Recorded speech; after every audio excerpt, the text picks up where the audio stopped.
Hello. Okay. Hi, everybody. Sorry, that was loud, but that's good. You all need to take your places and be quiet. We're going on for our next session, and we need your quietness most of all. Hello, welcome back. We're going on to our next session, which is short and sweet, Go Digital. I would like to introduce our host, our moderator of the session for you guys, and I would appreciate a round of applause, please, for Cherno Jabatay.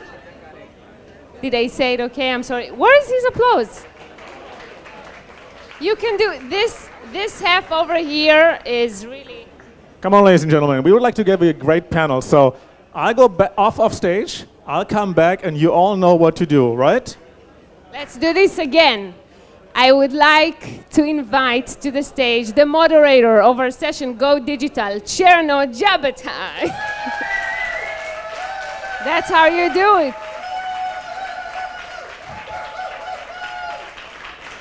Yay. So let me tell you a bit about him. He's the editorial director of HuffPost Germany. Yes, he studied at universities in Berlin and LA. He worked for leading German newspapers and national weekly magazines. He also hosted Germany's leading morning news for 20 years.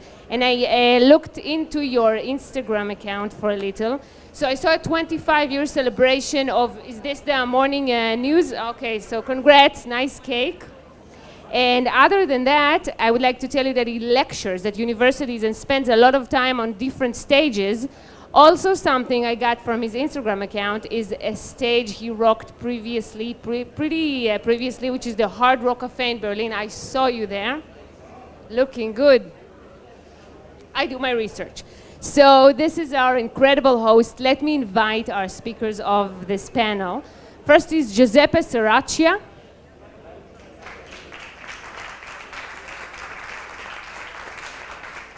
You're getting there. He's the Chief Digital Officer and Head of Digital Transformation at Enel. Next one is Wu Mingui. Yeah, clapping. Keep on doing that. He's the founder of Meaning Lamp. Next one is Leo Spiegel.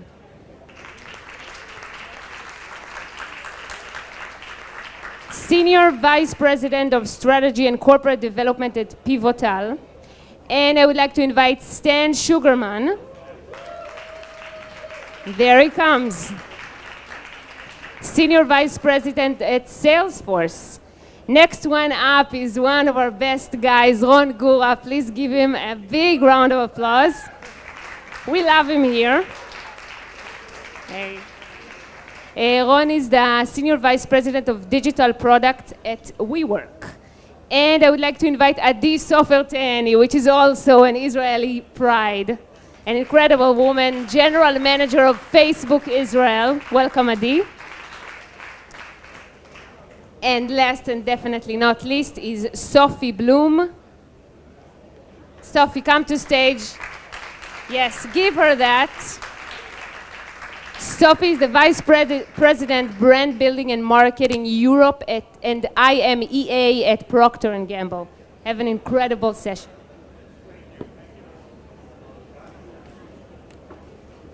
We just have one working mic, so if it would be great if we could get another one.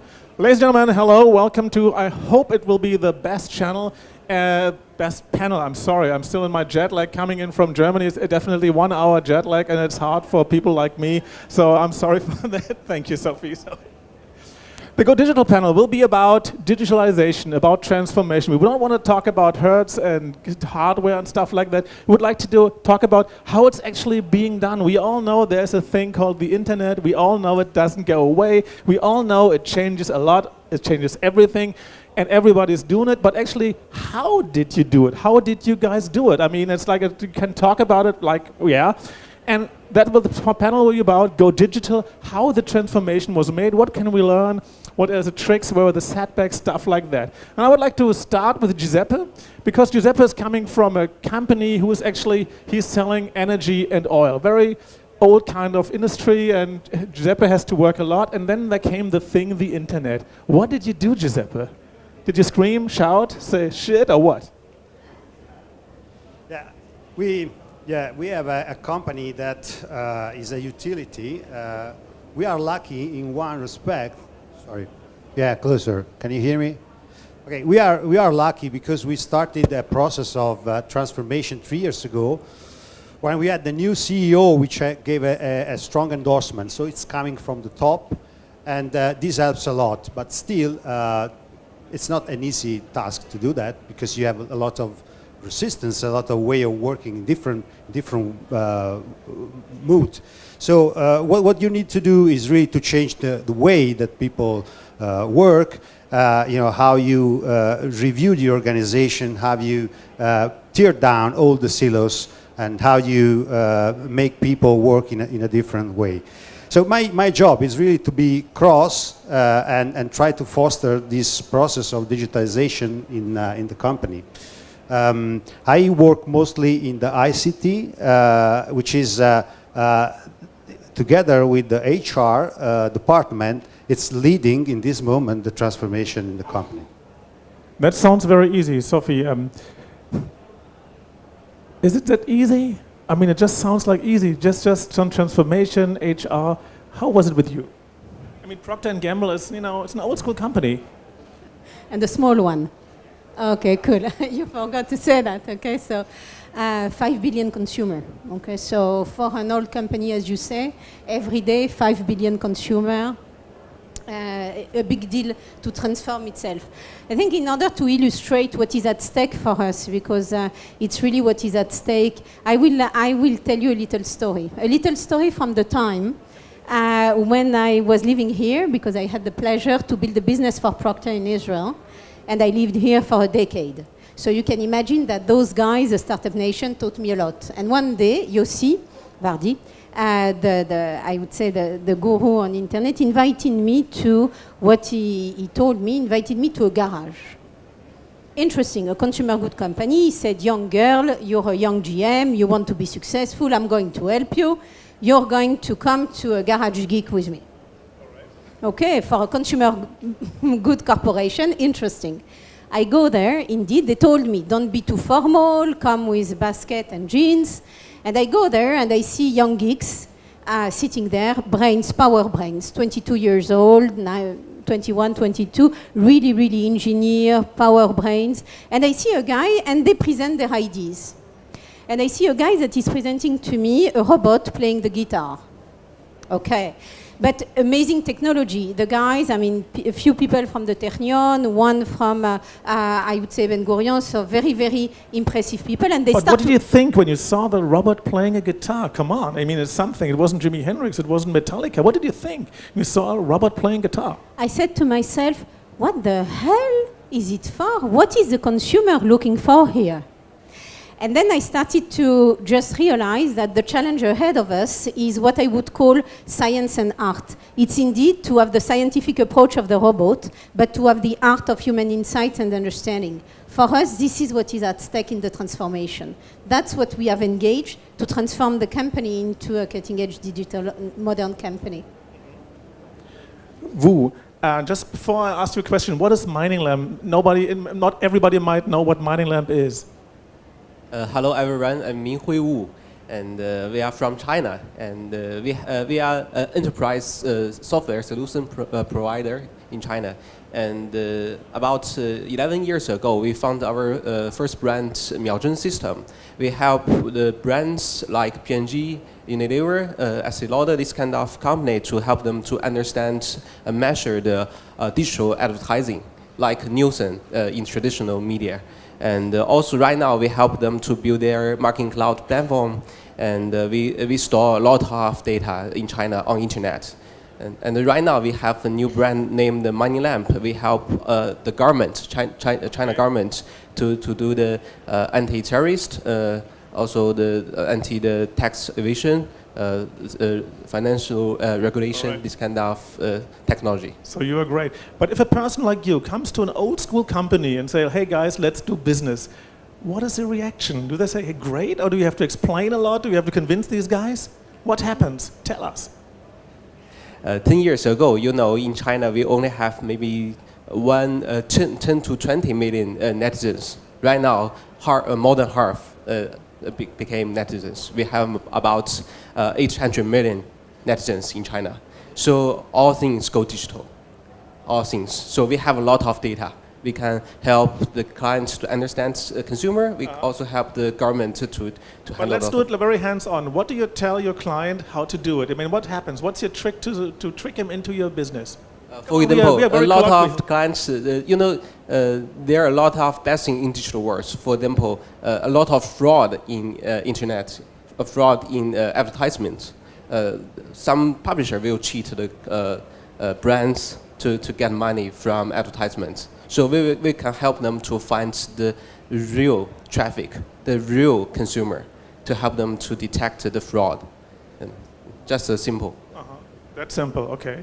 Digitalization goes everywhere. All companies have to go there. Everybody has to go there. If I ask a person from Salesforce, how do you deal with a very traditional company, let's say, who is moving earth or who is selling things, who just says digitalization, internet, come on, don't get on my nerves, it goes away. How do you help these people to get on with their lives successful? I think you have to take the point that it's not digital transformation, it's business transformation that is digital. And there's a distinct difference because it means when you talk to a company, it means that there is no other alternative than to create entirely new experiences for their employees, for their customers, and for their partners. And so as you walk in as Salesforce, as a technology company that is evergreen, that was built on technology, and you go to a company like Procter & Gamble or Enel or WeWork, all customers of Salesforce in different stages of their life cycle, then you have to understand what you're going to do. They understand their business much better than Salesforce. Salesforce just needs to give them capabilities to get better insights and to take friction out of their business. And if they don't want to deal with that, then it's not our business to tell them how to run their business. They know it better than we do. So if I walked into a C-level room and he goes, I do not want to make great customer experiences. I don't want my employees to be happy. I don't want to work with partners and have an open ecosystem. Then myself and my colleagues need to walk away and look for someone else who needs our technology to get better at. That really happens? Do the companies still exist? There are companies that do that. Not a lot, though. Wow. Let's talk to one of your customers. Let's talk to WeWork. Ron, what stage of your WeWork collaboration are you? I mean, why do you work with Salesforce? Why don't you do it on your own? I mean, just some computers, just some spreadsheets, that's it. Well, it's going to be hard to manage our current fleet and community of creators on spreadsheets. So we've always been a technology-driven company. And I think, like a friend said here before, there's a global shift from ownership to access. So from a consumer standpoint, I needed in the past to own my CDs or my books, and now I just need access to those when I need it. From an enterprise standpoint, I used to need access to my storage or hosting environment, and now I don't need to own it, I just need access on demand. And I think the same shift is happening to the workspace. I don't need to own the real estate, and I don't need to manage the fleet, and I don't need that as something that is a breathing organism that I need to keep nurturing, because each one of our clients, are small or big companies, are doing something else to help them focus on what they love. And we want to help them with that segment of space at the beginning, and then go beyond that from just workspace to workplace. But let me just jump in there. If there's a company saying, well, I do like to have my stuff in my space, I do like to have my stuff around me because I don't trust anyone. I like to have it back in my back room. So what do you say there? Because we would like to help people, we'd like to give some ideas how to continue in this new world. I think it will be the same shift that happened to anyone that stayed on the ownership path and not the access. Same thing that companies like AWS and Uber and Airbnb change in their markets. It's fine, it's a very big market. It's probably the biggest addressable market I know of. I can't really count the trillions in terms of the real estate market, residential and commercial combined. But if someone said that, that's just fine. The companies that work best with us are the companies that want to be inclusive, that wants to be transparent, that wants to work in a collaborative manner and get to know other people, small or big. Leo, before I ask you a question, just tell me, what is your company doing? What is Pivotal? Sure. Thank you. Very excited to be here. Pivotal is part of Dell Technologies, and we were created a little over 4 years ago. We were actually spun out of EMC and VMware, and we're a very unique company. I often joke we're probably the largest startup that was ever created. Today we're about 2,700 people in over 30 countries, and what we basically do is we help companies become digital. And our belief is that the key ingredient in being digital is writing software.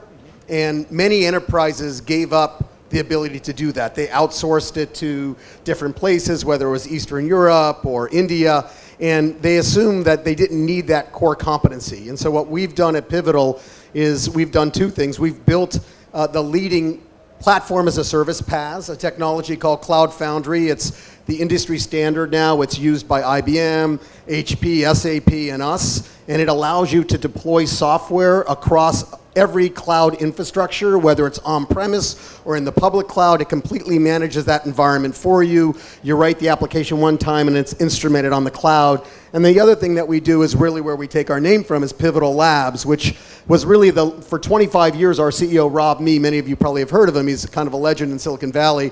He and his team developed a highly opinionated way to write software. And it was based on agile, but pair programming and a very, very regimented way to build software. As an example, we do 99% of the test scripts before we write the code. And so what we've done now is we have 20 labs around the world. And the latest one we opened was in Paris, but we're in Germany, we're in London, we're all over the world, and we help customers basically write their software. Let me ask a question. It's too much commercial, where the question is the issue, right?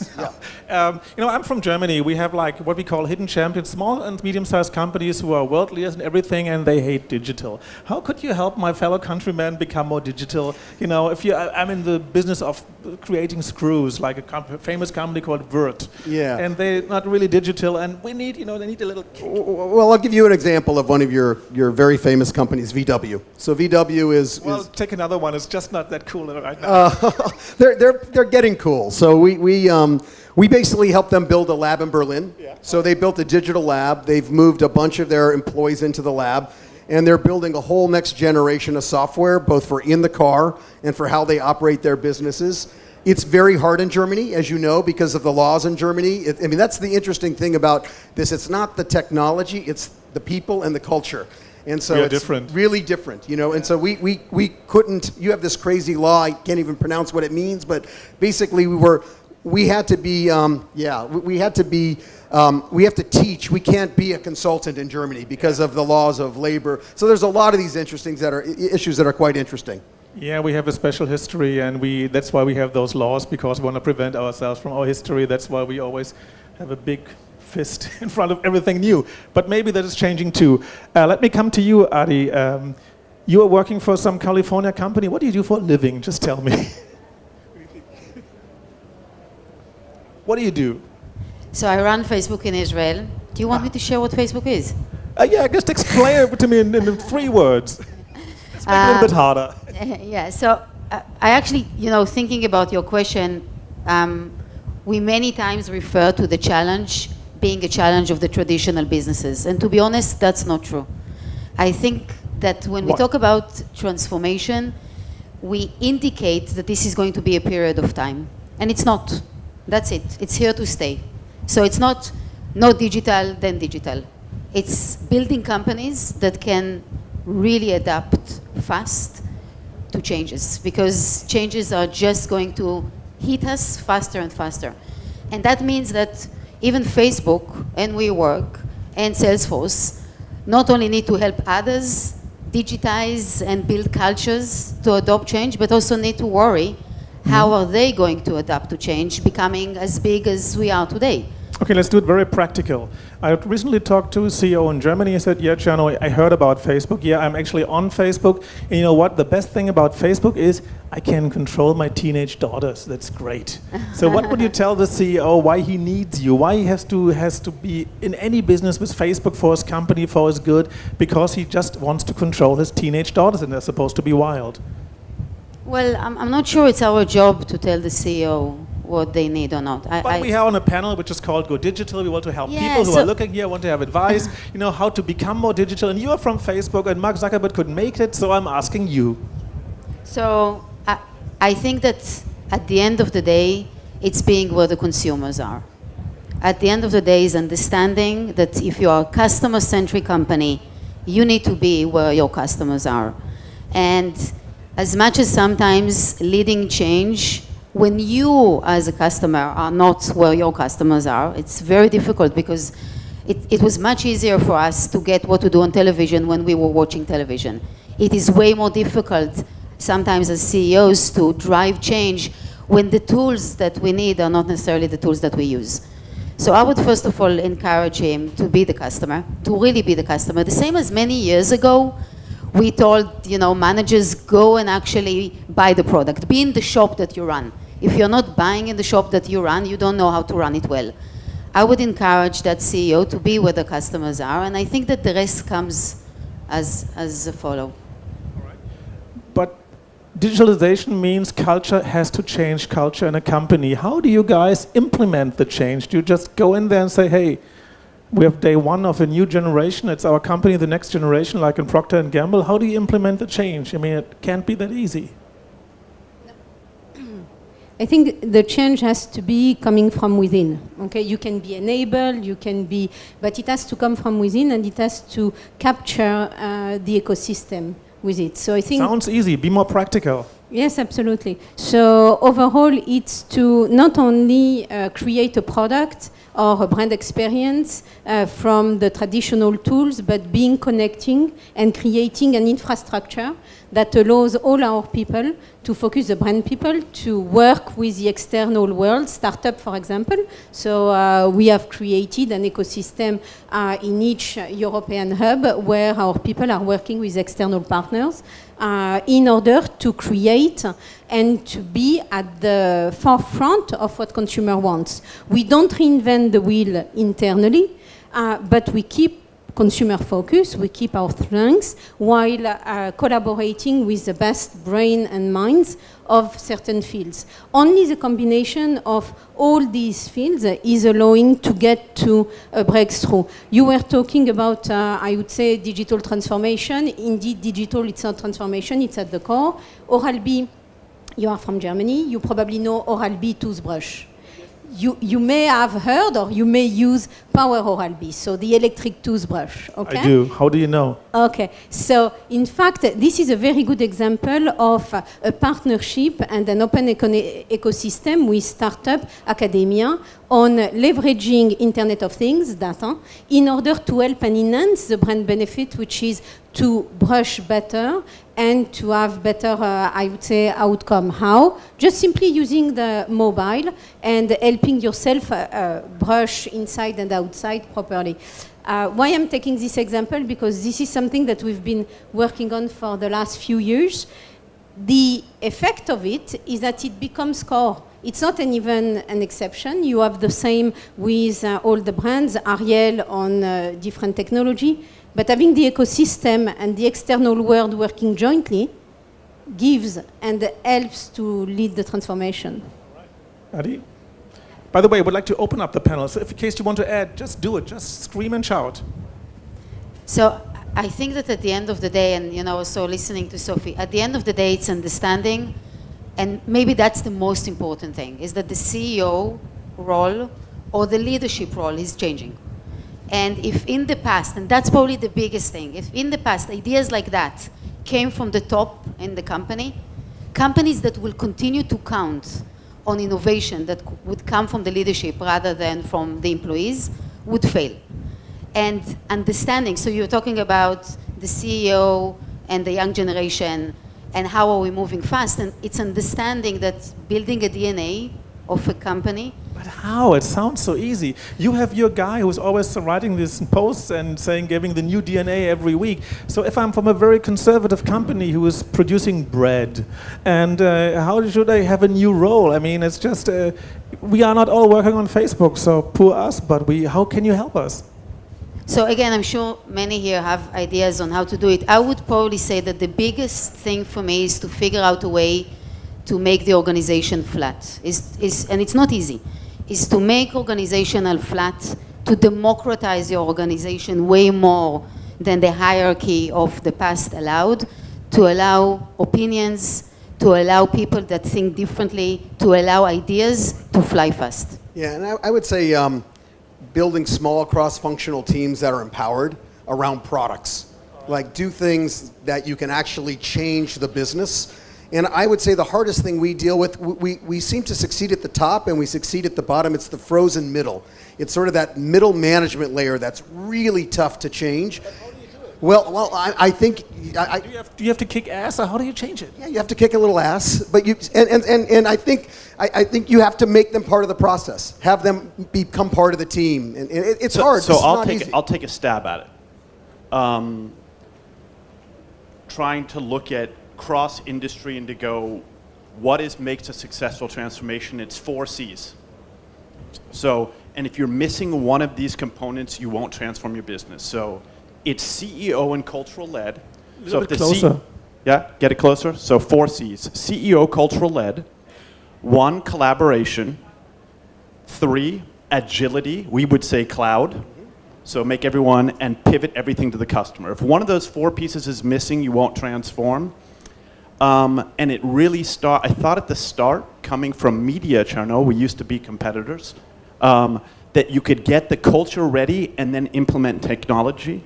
And my learning is you can't do that. There's no prep for it, so you have to throw everyone in with new technology and then get this alignment in the organization. That's kind of the recipe for successful transformation. Let's do a quick reality check. Giuseppe, you are from an old school company. How did you do it? How did you implement the change? Yeah, when you have a company with 60,000 people, you first want to understand where the people who want to contribute there. So you need to understand who is willing to participate in that. So we ran a big survey with 60,000 people, and there were digital champions. We discovered that we had digital champions working in areas that were not digital at all. And so we changed position. We empowered these people. We give them some missions we put with their manager, and we make reverse mentoring, which is quite uncomfortable for the manager. Then you have, those who are aware, and you make programs for them. And then you also have, native analog, we call them, but we need them. It's a business which is still physical. But how did you people react if you came up to them saying, hey, like guys, the times were great, now let's go to better times, let's change? Did they say hooray or say get the fuck out? Yeah, it takes time. It takes time. I mean, you need to run a program, you need to involve. It took us almost 1.5 years to complete all of that. And we had hackathons, internal hackathons within that, so we were able really to single out people who now are working in important and big digital problems. And I think this is something we are keeping. We are keeping internal hackathons, and we are running internal startups which are made by the same people from the company, which are funded by us. Are mechanisms that you put together, and they start rolling, but you need to keep them pushing because otherwise. Do you have to be mean? Sometime. How do you look when you are mean? I can't imagine. All right. Let me ask you, if you listen to our conversation, you are from a totally different angle. What do you think? Do you think the old school guys just pitiful people?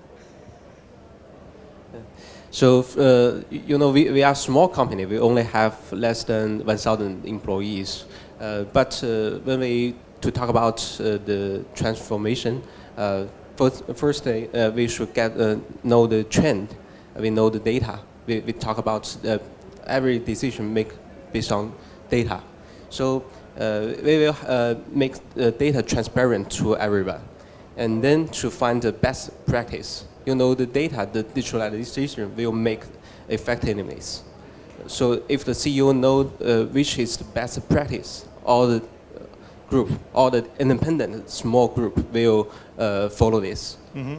But what do you do if you have a culture in a special country? Let's say I am from a country X and I don't like to work next to girls. Oh, I don't like to work in the morning or stuff like that. How do you overcome that culture when people saying, well, digital makes everything the same? I don't like that. I don't like my Bavarian way of life. Or I like my South American way of life or my Moroccan or whatever way of life. What do you do, Sophie?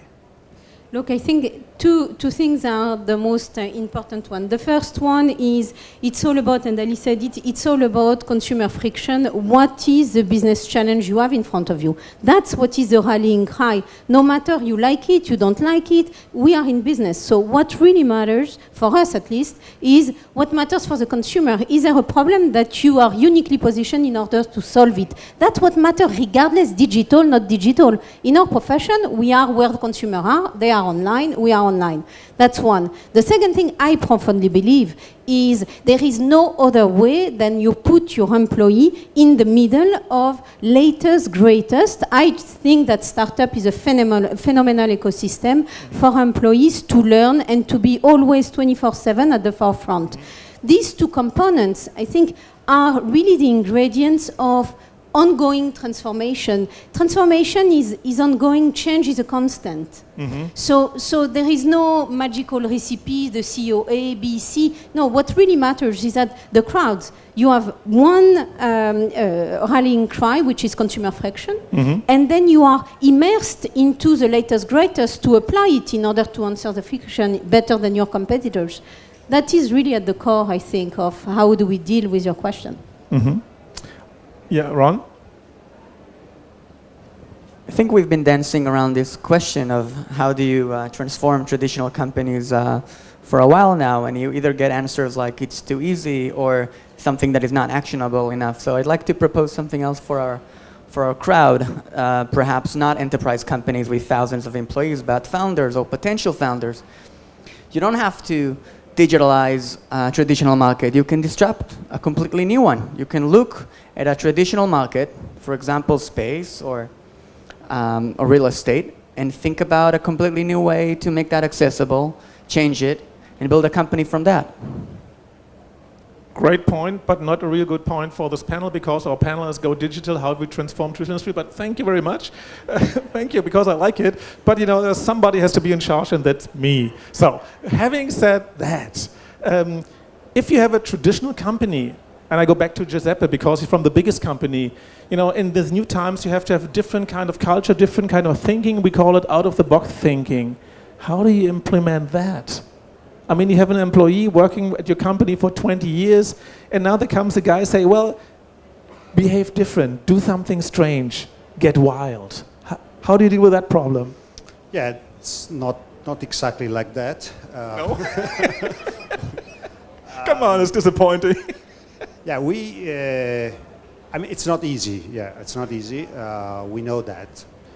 We have a function which is called innovation and sustainability, which is the function that helps to grow innovative idea and initiatives into the business. They feed, and they also try to keep a big eye on sustainable development because sustainability is one of our value in the company.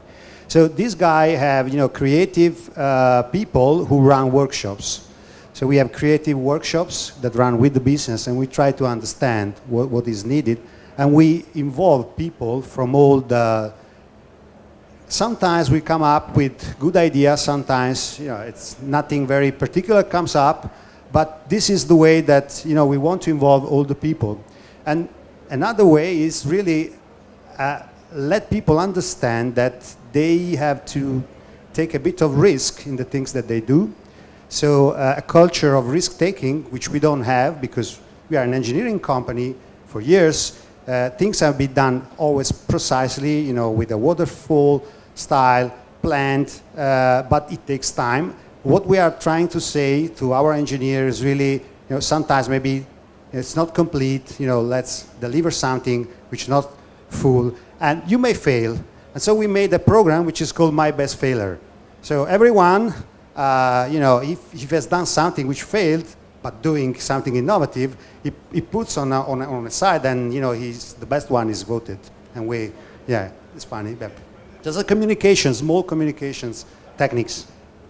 And Cherno, you made a point to go, what happens when someone doesn't, how do you get this change going? I'm surprised that employees walk into companies who use Uber, Get, Amazon, Facebook, and then they go to their desk, they don't have a mobile device, and they have a horrible, shitty experience. But they're using their private life to have these amazing experiences. So I kind of would come to the chief digital officer is going to have a rocket ship of a ride now because his employees or her employees are going to want those experiences that they have as a consumer when they walk into the office. Yeah. Eddie, you got the last statement because we are almost run out of time. We have like 15 seconds left for you. Right, let me try to do it in 50 seconds. I would say probably avoid buzzwords. I think in general, and now encouraging innovation became a buzzword. The same as big data was a buzzword a few years ago, and I told companies do small data and then big data. Same goes here.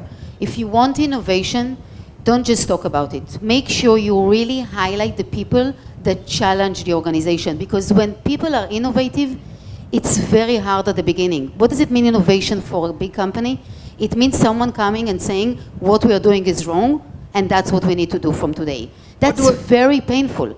And if you're not putting these people, the party poopers, on the stage, putting the highlight on them, you are not telling the organization the biggest message, which is, these are the new heroes. Mm-hmm. The people that challenge the organization and are waking up the company, taking a new direction, a new technology, adopting new tools, building new products, etc.